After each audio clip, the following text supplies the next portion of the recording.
પાદરામાં ICDS દ્વારા આપવામાં આવતા પોષણયુક્ત આહારનો જથ્થો ઝડપાયો। મહિલા અને બાળ વિકાસ વિભાગ ગુજરાત સરકાર અંતર્ગત કિશોરીઓ તેમજ સગર્ભા મહિલાઓને આપવામાં આવતો શંકાસ્પદ જથ્થો મોટી માત્રામાં ઝડપાયો જથ્થો વડુ પોલીસે 838 પેકેટ ઝડપી પાડ્યા। આકાશ અને તાડપત્રીની આડમાં લઈ જવાતો હતો આ જથ્થો। નરસિંહપુરા ચોકડી પાસેથી ઝડપાયા જથ્થો ICDS વિભાગના અધિકારીઓ સ્થળ પર પહોંચ્યા। હું બાળ વિકાસ યોજના અધિકારી છું, પાદરા કટક ખાતે ફરજ બજાવું છું। આજે સ્ટોક જે છે ICDS વિભાગનો છે, મહિલા અને બાળ વિકાસ વિભાગનો।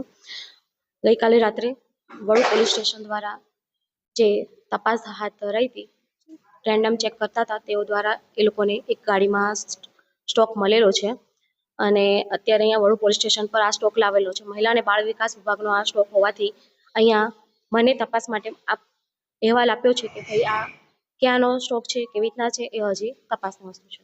અધિકારીઓની નજર હેઠળ આ સ્ટોક રાખવામાં આવતો હોય છે, વિતરણ કરવામાં આવતો હોય છે, ત્યારે આ પ્રકારનો જે સ્ટોક ઝડપાયો છે એ પણ જે એક વાહનની અંદર છે તે અજાણ્યો વ્યક્તિ લઈ જઈ રહ્યો છે।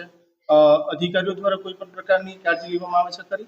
આ ચોક્કસ એ લોકો દ્વારા તમામ આંગણવાડી કેન્દ્ર પર જે સપ્લાય થાય છે OTPથી થાય છે અને સારી રીતે બહેનો વિતરણ પણ કરે છે, પણ આ સ્ટોક ક્યાંનો છે, કેવી રીતના ક્યાંથી ગયો ઘણો છે એ હજી તપાસનો વિષય છે। પ્રાથમિક તપાસમાં કશું જાણકારી મળી છે? ના, હાલ અત્યારે અમને સ્ટોકની જ ખ્યાલ આવ્યો છે કે આ સ્ટોક અહીંયા આવ્યો છે, આવી રીતના પકડાયો છે। સરકારી જે પણ હા, શું કાર્યવાહી થશે?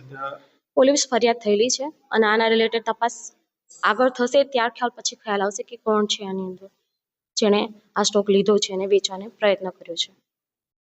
નિડર, નિષ્પક્ષ તેમજ પ્રજાપ્રિય ન્યૂઝ નેટવર્ક એટલે કે BN news Gujarati, BN news ગુજરાતીના ફેસબુક પેજને સર્ચ કરી લાઇક તેમજ ફોલો કરો। સાથે જ ઇન્સ્ટાગ્રામ પેજને પણ ફોલો કરો તેમજ યુટ્યુબ ચેનલને પણ સબસ્ક્રાઇબ કરો। BN ન્યૂઝ ગુજરાતી સર્ચ કરતાની સાથે જ તમામ સોશિયલ મીડિયા પ્લેટફોર્મ ઉપર BN ન્યૂઝ ગુજરાતીના ઓફિશિયલ પેજ આપને મળી જશે તેમજ સમગ્ર ગુજરાતના સમાચારો સાથે BN ન્યૂઝ ગુજરાતીની સાથે રહી અપડેટ રહો।